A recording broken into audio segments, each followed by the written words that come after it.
अस्सलाम वालेकुम। आज के इस वीडियो में हम आपको HEC से कैसे हम डॉक्यूमेंट्स टेस्टेड करवाते हैं। घर बैठ के अपने डॉक्यूमेंट को HEC से टेस्टेड करवाने का पूरा तरीका आज हम आपको अपने इस वीडियो में बताते हैं। तो चले चलते हैं अपनी इस वीडियो की तरफ। Subscribe to this channel and press the bell icon to get notified for the latest tech videos. अस्सलाम वालेकुम यूट्यूब, मेरा नाम है वासे और आप देख रहे हैं वासे टेक टिप्स। आज की इस वीडियो के अंदर मैं बताऊंगा कि आप अपनी डिग्री को HEC से कैसे टेस्ट करा सकते हैं कोरियर मेथड के थ्रू। तो इस वीडियो के अंदर मैं कंप्लीट प्रोसेस बताऊंगा कि आप पहले कैसे HEC के पोर्टल में अपनी आईडी बना सकते हैं, कैसे अपने डॉक्यूमेंट्स को अपलोड कर सकते हैं और फिर कैसे अपने सारे डॉक्यूमेंट्स को कोरियर के थ्रू भेज सकते हैं। और इस पूरे प्रोसेस में आपको तकरीबन कितना टाइम लगेगा ये भी मैं इस वीडियो के अंदर डिस्कस करूँगा। तो उसके लिए इस वीडियो को एंड तक ज़रूर देखें। तो सबसे पहले आपको बताता चलूं कि अगर आपने अपनी डिग्री को HEC से वेरीफाई या टेस्ट कराना है, उसके दो तरीके होते हैं। एक होता है वॉक इन मेथड और एक होता है थ्रू कोरियर। वॉक इन का मतलब ये है कि आप HEC के ऑफिस जाएंगे, वहाँ पर अपने सारे डॉक्यूमेंट्स और डिग्री वगैरह लेके जाएंगे और वहीं पर टेस्ट कराएंगे।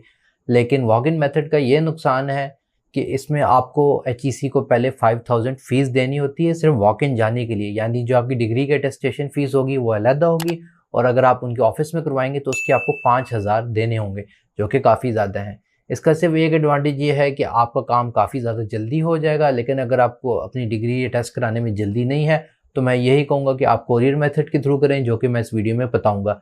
कोरियर मेथड में सिंपली आपने अपने HEC के पोर्टल पे ऑनलाइन एप्लीकेशन फिल करनी, जो कि मैं अभी आगे दिखाऊंगा। वहाँ पर आपने फिर उसके बाद TCS के ऑफिस चले जाना है अगर आप पाकिस्तान से अपनी डिग्री भेज रहे हैं, लेकिन अगर आप बाहर मुल्क रहते हैं किसी भी, तो आपने फेडेक्स के थ्रू अपनी डॉक्यूमेंट्स HEC को भेजनी है और 40 दिन के अंदर अंदर आपकी डॉक्यूमेंट सारी HEC से टेस्ट होकर वापस आपको मिल जाएंगी। इससे पहले कि हम अपने PC की तरफ जाएं, ये कुछ चीज़ें हैं जो आपके पास पहले से ही पड़ी हों तो बेहतर है। पहली चीज़ ये कि आपके आईडी कार्ड की फ्रंट की पिक्चर, आईडी कार्ड की बैक की पिक्चर, ये दोनों आपके पास होनी चाहिए। इसके अलावा आपके मैट्रिक की मार्कशीट की पिक्चर, आपके मैट्रिक की सर्टिफिकेट की पिक्चर। अब मार्कशीट और सर्टिफिकेट में ये फ़र्क है कि मार्कशीट में आपके 9, 10 दोनों के नंबर लिखे हुए होते हैं और जो आपका सर्टिफिकेट होता है उसमें आपने देखा होगा कि आपको जब आप अपनी 10th क्लास क्लियर करते हैं, एक तो आपको मार्कशीट मिलती है जिसमें टोटल नंबर होते हैं 9, 10 के। उसके अलावा एक और सर्टिफिकेट आपका आता है जिसमें एक गोल्डन या सिल्वर कलर का स्टिकर लगा होता है, तो वो आपका सर्टिफिकेट होता है और वो उसके ऊपर लिखा भी होगा, तो उसकी पिक्चर आपको चाहिए। इसके अलावा आपके FSC की मार्कशीट, FSC का सर्टिफिकेट चाहिए। बैचलर्स के लिए अगर अटेस्टेशन करा रहे हैं तो बैचलर्स की डिग्री और उसकी ट्रांसक्रिप्ट, और अगर आप मास्टर्स के लिए अपनी अटेस्टेशन करा रहे हैं तो बैचलर्स के अलावा आपको अपनी मास्टर्स की डिग्री और इसकी ट्रांसक्रिप्ट, इन सब चीज़ों की पिक्चर्स होनी लाजमी है। और पिक्चर साइज़ कोशिश करें ज़्यादा बड़ा ना हो, क्योंकि HEC की वेबसाइट उसमें प्रॉब्लम करती है। तो चलिए अब हम अपने सिस्टम की तरफ चलते हैं और अब मैं आपको बताता हूँ कि आप HEC पर आईडी अपनी कैसे बना सकते हैं और एप्लीकेशन कैसे सबमिट कर सकते हैं। ये काम आप अपने मोबाइल फ़ोन पर भी कर सकते हैं। सबसे पहले किसी भी ब्राउज़र पे आपने वेबसाइट खोल लेनी है eservices.hec.gov.pk। इस वेबसाइट का लिंक मैं वीडियो की डिस्क्रिप्शन में भी डाल दूँगा। आपने साइन अप के बटन पे क्लिक करना है अगर आप पहली दफ़ा इस वेबसाइट पे आ रहे हैं। यहाँ पर आपने बेसिक डिटेल्स डालनी है, जैसे कि आपका first name, last name, ID card के हिसाब से, आपकी नेशनैलिटी, आपका CNIC नंबर और जो भी पासवर्ड आप सेट करना चाहते हैं वो। इसके अलावा आपने अपना फ़ोन नंबर और ईमेल एड्रेस भी एंड में टाइप करना है। तो ये सारी डिटेल्स मैं अपनी डाल लेता हूँ। नेक्स्ट पेज पे आ जाता है वेरीफाई योर ईमेल, यानी कि आपके ईमेल एड्रेस पर भी HEC एक कोड भेजेगी, वो आपने यहाँ पहले बॉक्स में लिख लेना है और आपको SMS के थ्रू भी एक डिफरेंट कोड आएगा जो कि आपने नीचे वाले बॉक्स में लिख लेना है। अगर ये कोड नहीं आता तो आप रीसेंट कोड बटन पे भी क्लिक कर सकते हैं, लेकिन मैं आपको ये मशवरा दूंगा कि आप 1 से 2 मिनट वेट करें और उसके बाद इस बटन पे क्लिक करें। कोड डालने के बाद हम वेरीफाई के बटन पे क्लिक कर देंगे। अब हम यहाँ पर अपना CNIC नंबर डालकर अपने अकाउंट में लॉगिन कर लेते हैं। Welcome to HEC services portal. इससे पहले कि हम अपनी डिग्री अटेस्टेशन की एप्लीकेशन को सबमिट कर सके, सबसे पहले हमने अपनी आईडी को कंप्लीट करना है और अपने सारे एजुकेशन की डॉक्यूमेंट्स इस पोर्टल पर अपलोड कर देने हैं, जो कि लाजमी हैं। तो मैं अब नीचे स्क्रॉल करूंगा और यहाँ पर साइड पे लिखा आ रहा है प्रोफाइल कंप्लीटनेस। तो ये सारी डिटेल्स हैं जो कि हमने अभी फिल करनी है। मैं अपडेट प्रोफाइल के बटन पे क्लिक कर देता हूँ। सबसे पहले आपने अपनी पर्सनल इन्फॉर्मेशन डालनी है, जिसमें आपकी एक प्रोफाइल पिक्चर आएगी। इसके अलावा टाइटल, यानी आप मिस्टर मिसेस क्या हैं, आपका फुल नेम आईडी कार्ड के हिसाब से, आपका मैरिटल स्टेटस यानी कि आप शादीशुदा हैं या नहीं, आपका जेंडर क्या है, आपकी date of birth, country, religion, आपकी डोमिसाइल का प्रोविंस क्या है, डोमिसाइल का सिटी क्या है और इसका डिस्ट्रिक्ट क्या है। ये तीनों चीज़ें आपके डोमिसाइल के ऊपर लिखी होंगी जो कि आप अपने डोमिसाइल पे पढ़ सकते हैं। इसके बाद आपने अपने फादर की इन्फॉर्मेशन डालनी है कि आपके फादर का नाम क्या है, उनका स्टेटस क्या है, उनका CNIC नंबर क्या है। तो ये सारी चीज़ें मैं अपनी डाल देता हूँ और उसके बाद सेव एंड क्लोज के बटन पे हम क्लिक करते हैं। इसके बाद आपकी एड्रेस की इन्फॉर्मेशन आ जाती है। आपका परमानेंट एड्रेस क्या है यानी आपका पता या घर का एड्रेस क्या है, आपका कंट्री क्या है, आपकी सिटी क्या है, तो ये भी आपने अपनी एड्रेस यहाँ पर एंटर कर देना है। इसके बाद आपका मेलिंग एड्रेस आ जाता है। तो आपका परमानेंट एड्रेस और मेलिंग एड्रेस सेम है तो आपने सेम एज परमानेंट एड्रेस पे क्लिक कर देना है। करंट एड्रेस भी सेम हम कर देते हैं। इसके बाद नेक्स्ट स्टेप पे क्लिक कर देते हैं। यहाँ पर आपने अपनी एजुकेशन की डिटेल्स एंटर करनी है। तो एजुकेशन की डिटेल्स आपने इस तरह एंटर करनी है कि आपने मैट्रिक से स्टार्ट करना है, फिर FSC की डिटेल्स एंटर करनी है, फिर बैचलर्स की, और अगर आपने मास्टर्स कंप्लीट कर लिया है तो मास्टर्स की। सबसे पहले हमने मैट्रिक की डिटेल्स एंटर करनी है। क्वालिफिकेशन लेवल के बटन या ड्रॉप डाउन मेन्यू पे हम क्लिक करेंगे। यहाँ से मैं सेकेंडरी स्कूल सर्टिफिकेट या मैट्रिक या जिसको O लेवल कहते हैं वो सिलेक्ट कर लूँगा। अपनी मैट्रिक की सर्टिफिकेट पे मैं स्टार्ट डेट और एंड डेट देख सकता हूँ। उसके बाद डिग्री और सर्टिफिकेशन इंस्टीट्यूट डिटेल्स पे क्लिक करेंगे, यानी आपने अपनी मैट्रिक का सर्टिफिकेट किस स्कूल से हासिल किया था तो आपने अपने स्कूल की सारी डिटेल्स डाल देनी है, यानी कि वो स्कूल किस कंट्री में है, किस शहर में है, उसका बोर्ड क्या है। अगर आपने फ़22 से किया फ़22 कर दें, अगर पिंडी बोर्ड से या किसी और बोर्ड से किए वो आप लिख सकते हैं। आपके स्कूल या कॉलेज का नेम क्या है, उसका सेक्टर क्या था, पब्लिक है, प्राइवेट है, प्रोग्राम का टाइटल क्या है। अगर आपको अपना रोल नंबर पता है तो ठीक है, नहीं तो मुझे तो याद नहीं है तो मैं नहीं लिखूँगा, NA लिख दूँगा। और एजुकेशन सिस्टम आपका सेमेस्टर बेस्ड था या एनुअल बेस्ड, तो मैट्रिक के ज़्यादातर ये मैट्रिक या FSC आपका एनुअल बेस्ड होता है और यूनिवर्सिटी सेमेस्टर बेस्ड होती है, तो आपने सिलेक्ट कर लेना है। इसके बाद आपने टोटल मार्क्स लिखने हैं, यानी मैट्रिक में टोटल मार्क्स कितने हुआ करते थे। हो सकता है आपकी बारी 10-50 हो या कितने हो, टोटल मार्क्स आपने यहाँ पे एंटर कर देने हैं। और उसके बाद आपने मार्क्स ऑब्टेन यानी आपने कितने नंबर हासिल किए हैं। हो सकता है आपने 800 हासिल किए, हो सकता है आपने 900, तो जितने नंबर आपने हासिल किए हैं वो यहाँ पर लिख देने हैं और टोटल मार्क्स आपने पहले लिखने हैं। ये दोनों चीज़ें आपको आपके मैट्रिक के सर्टिफिकेट पे आराम से मिल जाएंगी। इसके बाद हम ऐड एजुकेशन के बटन पे क्लिक करेंगे।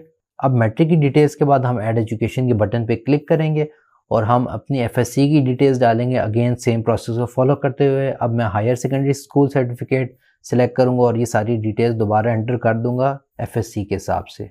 FSC के बाद मैं दोबारा ऐड एजुकेशन के बटन पे क्लिक करूंगा और यहाँ पर मैं अपनी बैचलर्स की डिटेल्स डाल दूंगा। तो बैचलर्स आपको 14 ईयर्स या 16 ईयर्स है, वो आपको बेहतर पता होगा, वो आपने यहाँ पे सिलेक्ट कर लेना है। अगर आपने 4 साल यूनिवर्सिटी में गुजारे हैं तो आपका 16 ईयर्स का बैचलर होता है। तो जब आप अपनी बैचलर्स की डिटेल्स डालेंगे तो ग्रेडिंग सिस्टम में सेमेस्टर होता है या CGPA बेस्ड होता है। तो टोटल GPA 4 या 5 था, जो भी था आपने सिलेक्ट कर लेना है और आपका टोटल CGPA कितना है आपने वो यहाँ पर लिखना है, SGPA नहीं CGPA। और उसकी परसेंटेज कितनी बन रही है वो भी आप यहाँ पर लिख देंगे। अगर आपकी डिग्री में परसेंटेज नहीं लिखी तो आप ऑनलाइन आराम से कैलकुलेट कर सकते हैं। मैट्रिक, फिर उसके बाद FSC, फिर उसके बाद बैचलर्स की डिटेल्स एंटर हो गई हैं। अगर आप मास्टर्स के लिए अटेस्टेशन करवा रहे हैं तो आप अपनी मास्टर्स डिग्री की डिटेल्स भी इसके बाद एंटर कर देंगे। इसके बाद हम अप्लाई फॉर डिग्री अटेस्टेशन के बटन पे क्लिक करेंगे। यहाँ पर आपके पास कुछ टर्म्स एंड कंडीशंस यानी कि शराइत हैं जो आपको लाजमी पढ़ लेनी चाहिए। मैं ये सारी शराइत पढ़ चुका हैं तो मैं आई कन्फर्म के बटन पे क्लिक करूँगा और प्रोसीड के बटन पे क्लिक कर दूँगा। यहाँ पर आपने अभी तक जितनी भी अपनी डिटेल्स एंटर की हैं वो सारी दिखाएगा, तो आपने इनको गौर से पढ़ लेना है एक दफ़ा और उसके बाद नेक्स्ट के बटन पे क्लिक करना है। तो इस पेज में जो डिग्री HEC अटेस्ट कर सकता है वो यहाँ पर शो करेगा। मेनली आपकी बैचलर्स या मास्टर्स की डिग्री होंगी। मेरी क्योंकि अभी तक बैचलर्स ही किया तो ये बैचलर्स की डिग्री दिखा रहा है। अगर आपने मास्टर्स की डिग्री टेस्ट करवानी है तो वो भी आप सिलेक्ट कर सकते हैं। मास्टर्स की डिग्री के लिए ये लाजमी है कि आपकी बैचलर्स की डिग्री पहले से अटेस्ट हुई हुई हो। अगर आपकी बैचलर्स की डिग्री पहले से अटेस्ट नहीं हुई हुई तो आपने बैचलर्स और मास्टर्स दोनों डिग्रीज को सिलेक्ट करना है। लेकिन चूंकि मैं सिर्फ बैचलर्स की डिग्री टेस्ट करवाना चाह रहा हूँ तो मैं इधर बैचलर्स की डिग्री को सिलेक्ट कर लूँगा और नेक्स्ट स्टेप के बटन पे क्लिक कर दूँगा। यहाँ पर आपकी डिग्री दोबारा दिखा रहा है कि आप कौन सी अटेस्ट करवाना चाह रहे हैं। इसके बाद नेक्स्ट स्टेप के बटन में हम दोबारा क्लिक करेंगे। यहाँ पर वो आपको कह रहा है कि जो आपने अपने फादर का नेम सेम है आपके सारे एजुकेशन के डॉक्यूमेंट्स में, यानी कोई स्पेलिंग मिस्टेक नहीं है, तो हमने यस के बटन पे क्लिक कर देना है। अगेन वही बात है कि आपने जितनी भी इंफॉर्मेशन डाली, फादर, डिग्री का टाइटल, रजिस्ट्रेशन नंबर, वो सारा कुछ ठीक है या नहीं, क्योंकि अगर ये गलत हुआ तो आपकी डिग्री टेस्ट नहीं होगी। यस पे क्लिक करेंगे। इसके बाद अगेन हमने यस के बटन पे क्लिक कर देना है। अब यहाँ पर वो कह रहे हैं कि आपकी डिग्री में कोई रेजिंग या मिसप्रिंट वगैरह तो नहीं है, तो मेरे केस में ऐसा कुछ भी नहीं है, तो मैं यस के बटन पे क्लिक कर दूंगा, नेक्स्ट पे क्लिक करूंगा।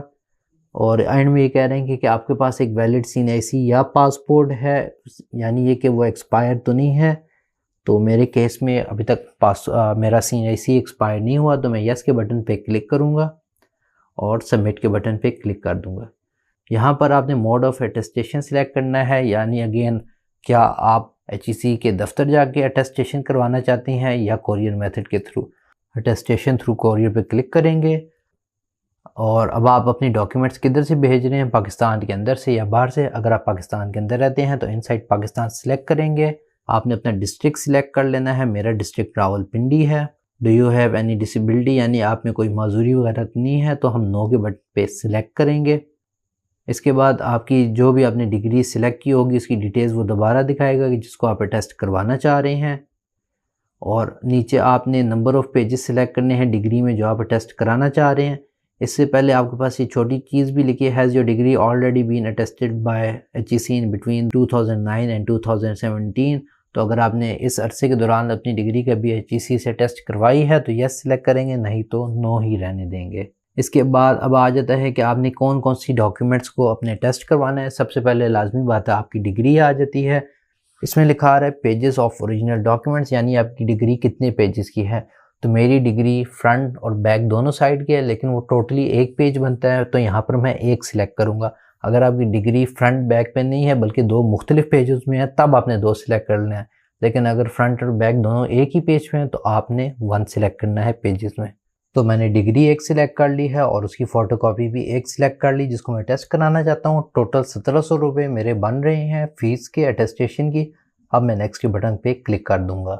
यहाँ पर अगेन आपने अपनी सारी डिटेल्स की पिक्चर्स अपलोड करनी, यानी आपके CNIC के फ्रंट की पिक्चर, CNIC के बैक की पिक्चर, आपकी डिग्री की, ट्रांसक्रिप्ट की, मैट्रिक्स की डॉक्यूमेंट्स की और FSC की डॉक्यूमेंट्स की। तो आपने बारी बारी इस अपलोड के बटन पे क्लिक करना है और सही पिक्चर्स को या PDF डॉक्यूमेंट्स को अपलोड कर देना है। इसके बाद हम नेक्स्ट स्टेप के बटन पे क्लिक कर देंगे। इसके बाद हम इस बॉक्स पे टिक करेंगे कि हमारे नाम के अंदर कोई स्पेलिंग मिस्टेक नहीं है। अगेन आपकी टोटल अमाउंट 1700 रुपये बन रही है। TCS के चार्जेस अलहदा होंगे बाद में। आपने इस आखिरी चेक बॉक्स पे सिलेक्ट करना है, नाम की स्पेलिंग ID कार्ड को देखते हुए सबमिट के बटन पे क्लिक करना है। आपके फ़ोन नंबर पे एक OTP मैसेज आएगा जो कि कोड आपने यहाँ पर लिख देना है और उसके बाद आपने सबमिट के बटन पे क्लिक कर देना है। Your application for degree attestation is successfully submitted. आपका एप्लीकेशन ID नंबर ये है। तो अब आपने वेट करना है जब तक कि आपको दूसरा SMS नहीं आ जाता है HEC की तरफ से। एप्लीकेशन सबमिट करने के बाद आपको SMS भी रिसीव होगा कि आपकी application number this has been received for initial scrutiny, यानी ये कि आपकी अब वो आपने जितनी भी अपनी डिग्री की डिटेल्स वगैरह डाली हैं वो चेक कर रहे हैं और आगे अब आपको दोबारा SMS और ईमेल भी आएगी कुछ दिनों बाद। अभी मैं दोबारा HEC के पोर्टल को ओपन कर लेता हूँ। यहाँ पर नीचे जाता हूँ तो आप देख सकते हैं कि 2 दिन बाद मेरे केस में अंडर स्क्रूटिनी सक्सेसफुल आ गया। आपके केस में 3 या 4 दिन भी लग सकते हैं। तो जब आपके पास ये आ जाएगा इसका मतलब ये है कि अब आप अपना एप्लीकेशन फॉर्म डाउनलोड कर सकते हैं। ऊपर आप जाएंगे, यहाँ पर डाउनलोड फॉर्म का एक ऑप्शन आ रहा होगा और साथ एक डाउनलोड का बटन होगा। आपने इस डाउनलोड के बटन पे क्लिक कर देना है और आप देख सकते हैं कि ये रहा मेरा HEC का एप्लीकेशन फॉर्म डिग्री अटेस्टेशन के लिए। तो आपने इसको प्रिंट लाजमी करवाना है क्योंकि जब आप TCS पे अपने डॉक्यूमेंट सेंड करेंगे तो ये फॉर्म भी उसके साथ लाजमी जाएगा। तो अब हमने अपने सारे डॉक्यूमेंट्स HEC को TCS के थ्रू भेज देने हैं। अगर आप पाकिस्तान के अंदर रहते हैं, अगर आप बाहर रहते हैं तो आप FedEx की सर्विस को इस्तेमाल कर सकते हैं। जो डॉक्यूमेंट्स आपने भेजने, सबसे पहले आपका एप्लीकेशन फॉर्म होगा जो आपने सबमिट किया था HEC की वेबसाइट से, आप उसको डाउनलोड करेंगे। दूसरी चीज़ आपके ID कार्ड की फ़ोटोकॉपी आ जाती है। इसके बाद आपने अपनी मैट्रिक की मार्कशीट, मैट्रिक का सर्टिफिकेट, FSC की मार्कशीट, FSC का सर्टिफिकेट, बैचलर्स की डिग्री, बैचलर्स की ट्रांसक्रिप्ट और अगर आप मास्टर्स की अटेस्टेशन करवा रहे हैं तो मास्टर्स की डिग्री और उसकी ट्रांसक्रिप्ट, ये सारी ओरिजिनल डॉक्यूमेंट्स जाएंगी। और इन ओरिजिनल डॉक्यूमेंट्स के साथ साथ आपने इन सारी डॉक्यूमेंट्स की फ़ोटोकॉपी करवानी है और वो भी साथ लाजमी भेजनी है। अगर आपने फ़ोटोकॉपी या ओरिजिनल कोई नहीं भेजी तो आपकी डिग्री अटेस्ट नहीं होगी और सारी डॉक्यूमेंट्स 40 दिन बाद आपके पास वापस आ जाएंगे बगैर अटेस्ट हुए। तो ये चीज़ आपने लाजमी ख्याल रखनी है। इसके बाद आपने किसी भी TCS के ऑफिस चले जाना है। वहाँ पर आपने उनको कहना है कि हमने अपनी डिग्री को अटेस्ट करवाना है HEC के थ्रू। तो वो सबसे पहले आपका एप्लीकेशन फॉर्म चेक करेंगे, CNIC चेक करेंगे, उसकी कॉपी, CNIC आपने भेजना नहीं, सिर्फ उसकी फ़ोटोकॉपी भेजनी है। इसके अलावा आपके सारे ओरिजिनल डॉक्यूमेंट्स चेक करेंगे जो मैंने अभी बताए हैं, उनकी फ़ोटोकॉपी चेक करेंगे। अगर ये सारे डॉक्यूमेंट्स आपके पूरे हुए तो वो एक महफूज लिफाफा में हमें, या महफूज पार्सल TCS वाले कहते हैं, गत्ते का होता है, उसके अंदर ये सारे डॉक्यूमेंट्स डालेंगे और उसको सील कर देंगे। इसके अलावा बैक साइड पे आपने अपने घर का एड्रेस लिखना है, यानी जो भी बंदा इन डॉक्यूमेंट्स को भेज रहा है। अब आपने अपने घर का एड्रेस बिल्कुल ठीक लिखना है, क्योंकि इसी सेम लिफाफे में HEC वाले आपकी डिग्री को वापस भेजते हैं। यानी यही इन्वेलप आगे जाएगा HEC के पास और इसी इन्वेलप, सेम इन्वेलप में आपके पास वापस आपके सारे डॉक्यूमेंट्स अटेस्ट या ना अटेस्ट जो भी हुआ होकर वापस आएंगे। तो आपने अपने घर का एड्रेस बिल्कुल ठीक लिखना है, क्योंकि इसमें आपके सारे ओरिजिनल डॉक्यूमेंट्स हैं जो कि आप नहीं चाहते कि गुम हो जाएं। इसके बाद आपने जो आपकी फ़ीस बनती होगी, यानी अगर आप एक डिग्री और उसकी फ़ोटोकॉपी करवा रहे हैं तो मेरे केस में 1700 रुपये बन रहे थे, वो आप देंगे। इसके अलावा जो भी शिपमेंट कॉस्ट होगी, मेरे ख्याल में मेरी 180 रुपये बन रही थी TCS की, वो आपने टोटली, यानी जितनी भी फ़ीस होगी वो आपको बताएंगे, वो आपने उनको पे कर देनी है। और उसके बाद वो आपको एक TCS की स्लिप बना देंगे और इस TCS की स्लिप को आपने घुमाना नहीं है, क्योंकि अभी आगे हम इसी TCS स्लिप को यूज़ करके अपने पोर्टल पर अपलोड करेंगे इसकी सारी डिटेल्स। जब आपने अपनी सारी डॉक्यूमेंट्स कोरियर के थ्रू भेज दी हैं और रिसीप्ट उनसे ले लिया, आपने दोबारा अपने पोर्टल पे लॉगिन करना है। यहाँ पर टास्क असाइन टू मी का सेक्शन होगा और यहाँ पर लिखा आ रहा है कि हमने अपनी कोरियर की रिसीप्ट की डिटेल्स एंटर करनी है। तो आपने इस बॉक्स के ऊपर जाना है, व्यू टास्क डिटेल्स पे क्लिक करना है। यहाँ पर कुछ बेसिक चीज़ें हैं जो आपने एंटर करनी है।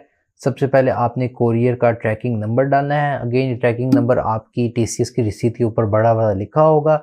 कोरियर कंपनी मेरे केस में TCS है, अगर आप बाहर से भेज रहे हैं तो हो सकता है FedEx हो। आपने किस डेट को कोरियर किया था वो डेट भी आपकी कोरियर की रिसीप्ट पे लिखी होगी। इसके अलावा आपने अपनी कोरियर रिसीप्ट की पिक्चर लेनी है और ब्राउज फॉर फाइल के बटन पे क्लिक करके उसको अपलोड भी कर देना है। सारी डिटेल्स डालने के बाद मैं सबमिट के बटन पे क्लिक कर दूंगा। यहाँ पर कोरियर डेटा अपलोडेड सक्सेसफुली, हम ओके के बटन पे क्लिक कर देंगे। तो अब आप देख सकते हैं कि हमारी तरफ से सारे टास्क क्लियर हो गए हैं। अब आपने वेट करना है जब तक कि आपकी डिग्री HEC से अटेस्ट होके वापस नहीं आ जाती। एक दिन बाद मैंने दोबारा अपने पोर्टल पे लॉगिन किया है। अगर मैं एक्टिविटीज़ में नीचे जाऊं तो आप देख सकते हैं लिखा रहा है रिसीव्ड हार्ड कॉपी सक्सेसफुल, यानी कि हमारी कोरियर की जो हमने अपनी डिग्रीज और सारी डॉक्यूमेंट्स दी थी वो HEC के दफ्तर पहुंच चुकी हैं। तो यहाँ से आपको ये पता लग गया कि आपकी डॉक्यूमेंट्स वगैरह गुमी नहीं है। काफ़ी दिनों बाद, तकरीबन 10 से 15 दिन बाद मैंने दोबारा अपना पोर्टल खोला था और नोटिफिकेशन में गया था, वहाँ पर लिखा आ रहा था कि the document attestation of your application for degree successful, यानी कि हमारी डिग्री सक्सेसफुली अटेस्ट हो गई है। और इसके बाद बुरी चीज़ यह है कि HEC वाले इस पोर्टल पे ये नहीं बताते कि उन्होंने आपकी डॉक्यूमेंट्स दोबारा आपकी तरफ भेज दी हैं, तो आपको वेट ही करना होता है कि जब तक आपकी डॉक्यूमेंट्स आ ना जाएँ। तो ये रहा वो महफूज पार्सल जिसमें मैंने TCS को अपनी डिग्री भेजी थी और तकरीबन इस पूरे प्रोसेस में 40 दिन लग गए थे। और 40 दिन बाद इस TCS के इन्वेलप के अंदर मेरे सारे ओरिजिनल डॉक्यूमेंट्स और फोटोकॉपीज़ वो लोग रख लेते हैं। मैं सिर्फ आपको अपनी डिग्री की बैक साइड दिखाता हूँ। जैसे कि आप देख सकते हैं ओरिजिनल डिग्री की बैक साइड पे उन्होंने एक स्टिकर सा लगा दी जिसमें लिखा आ रहा है अटेस्टेड, उनकी मोहर लगी हुई है और प्राइस भी लिखी हुई है। अगर आपने फ़ोटोकॉपी भी साथ अटेस्ट करवाई है तो आपकी फ़ोटोकॉपी पर भी एक स्टिकर इस तरह का लगा होगा फ्रंट। जी दोस्तों, तो कैसी लगी हमारी ये वीडियो? अगर वीडियो अच्छी लगी है तो वीडियो को लाइक कर दें और हमारा चैनल सब्सक्राइब करना ना भूलिएगा, ताकि हमारी आने वाली हर वीडियो आप तक पहुंचती रहे। अब हमें इजाज़त दें, मिलते हैं नेक्स्ट वीडियो में, तब तक अल्लाह हाफिज़।